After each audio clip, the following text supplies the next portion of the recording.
Welcome to the Inspired Podcast. I'm your host, Andrea De La Cerda, and each week I'm bringing you the latest discussions and news about changes in the landscape of education and entrepreneurship. As a 22-year entrepreneur, corporate executive, business coach, and leader, I mentor a community of change-making men and women to get out of their box and step into their true calling to make the biggest impact. This podcast is all about empowering men and women navigating life's twists and turns and stepping into the fullest version of who we're meant to be. With the holidays right around the corner, I've been reflecting on a question I think many of us wrestle with, whether we admit it or not. When family obligations create toxic moments, at what point is it okay to say goodbye or at least set firm boundaries? The holidays are often painted as this picture-perfect time of intimate, meaningful togetherness with family. But for so many people, the reality is so much different than that, which is the case also for me too. Instead of joy and connection, family gatherings can sometimes leave you feeling frustrated, rejected, or even more alone than if you'd stayed home. Today, we're diving into this tough but really important topic: how to navigate family dynamics that may be harming your mental health, identity, or sense of self. Let's talk about why it's okay, and sometimes necessary even, to prioritize your well-being, and how setting boundaries can be one of the most loving and courageous things that you ever do for yourself. The idea of home for the holidays comes with a lot of pressure. We're bombarded with movies, commercials, and social media posts showing families laughing, cooking together, exchanging gifts, hugging by the fireplace. It's all so cozy. It's just so perfect. But for many of us, the reality of these gatherings couldn't be further from that image. If you've ever left a family event feeling unseen, dismissed, or drained, you know exactly what I'm talking about. And sadly, this is far more common than we'd like to admit. In fact, the holiday season coincides with a rise in mental health crisis. Even divorce rates in January, the aftermath of holiday tensions, are higher than any other month of the year. Why? Because we're often trying to force connection in environments where we don't feel safe, respected, or loved for who we are. We're taught from a young age that family is everything. But what if being with family is costing you your mental health, your values, or even your identity?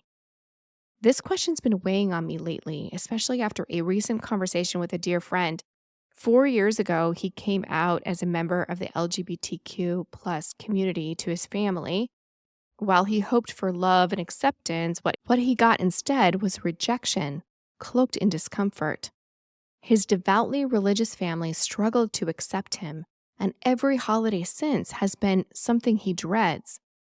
Imagine walking into a room where the big, unspoken elephant in the room isn't just ignored. It's your entire identity. For him, holiday gatherings feel like an exercise in erasure.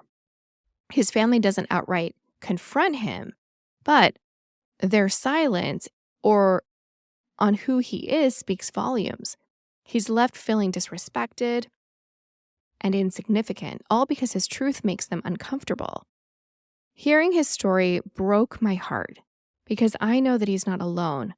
So many people walk into holiday gatherings where they have to shrink themselves to make others feel comfortable, shrink themselves into somebody else's box. But here's the thing. That's not love. Love doesn't require you to abandon yourself. Let me tell you another story from another friend that might feel all too familiar to you. Let's call her Monica. Monica is 35, and she's been looking forward to spending the holidays with her family. She loves them deeply, her parents, siblings, and extended relatives. But there's one elephant in the room that never seems to shrink: political differences. She grew up in a household where political conversations were lively, but they were rooted in mutual respect. However, over time, those conversations shifted. The political landscape grew more divisive, And now family gatherings feel less like meaningful debates and more like minefields. Last year's holiday dinner, Monica's uncle made an offhand comment about a social issue that she happens to be passionate about. It's actually something she actively advocates for in her career. His comment wasn't directed at her specifically, but it was dismissive and derogatory. Her stomach tightened and she glanced around the table, hoping someone else might speak up. But the room was silent. She felt alone, like her values and beliefs didn't even belong at the table.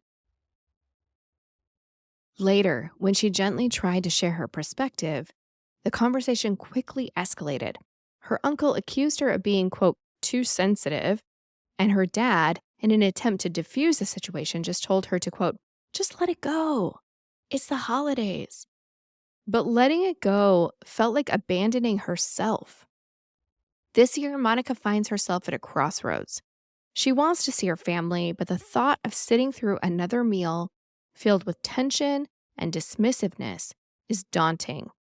She wonders if it's worth it or if skipping the gathering would mean she's letting her family down. Political differences and ideologies have become such hot-button issues that they can overshadow the love and connection that we hope to find during this time of the year.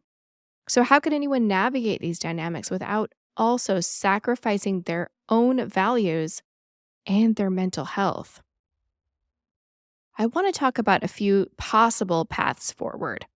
First, think about the fact that it's perhaps okay to set boundaries. Before the gathering, think about having an honest conversation with family about your need to feel safe in a respectful environment.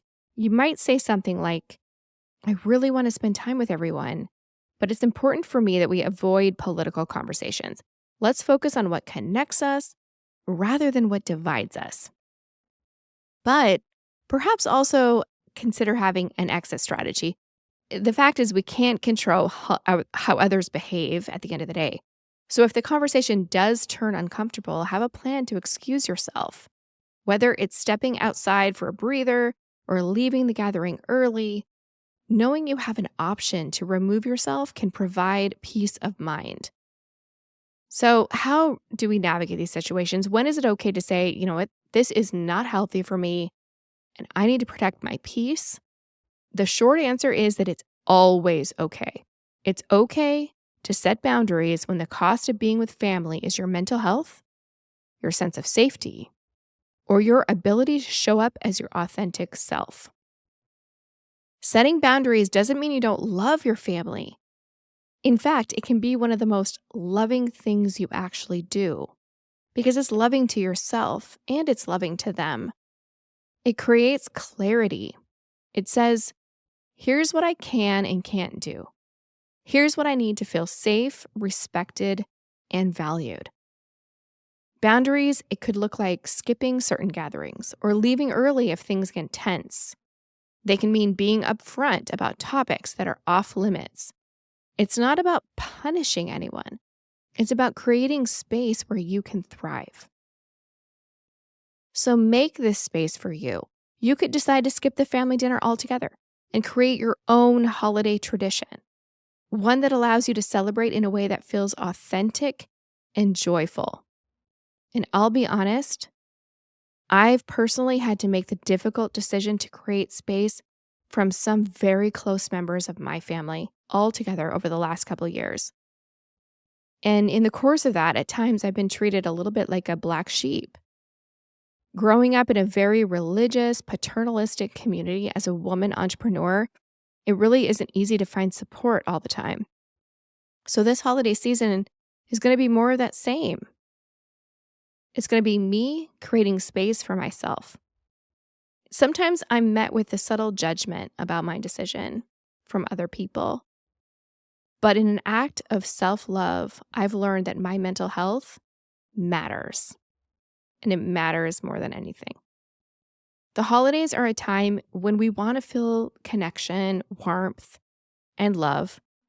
But when any deep-seated ideologies create tension, it's really okay to prioritize your own well-being.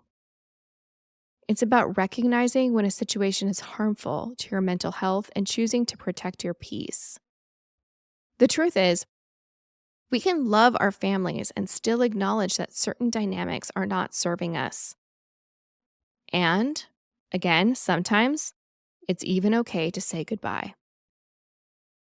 But as we navigate these challenges, let's remind ourselves and each other that it's okay to set our own boundaries and choose our own path, even if it means stepping away from tradition, from something that we've always done. Prioritize spaces where you feel respected, valued, and safe. So as you head into the holidays, think about what you need to feel at peace, whether that's having a heartfelt conversation, spending less time in certain spaces, or creating new traditions. Give yourself permission to choose what's best for you. By the way, when someone says that's selfish, this time is really about the family, it isn't about you, it is still okay to honor you. You deserve a holiday season that honors who you are and the values you hold dear. You're not alone in navigating these challenges. There's a whole community of people walking this path with you. Thank you so much for being here with me on the Inspired Podcast. If these stories resonate with you or remind you of your own experiences, know that you're not alone. Let's keep showing up for ourselves and for each other, even when it's hard. Until next time, stay inspired, stay empowered, take care of yourself. Happy holidays. You deserve it. Bye-bye.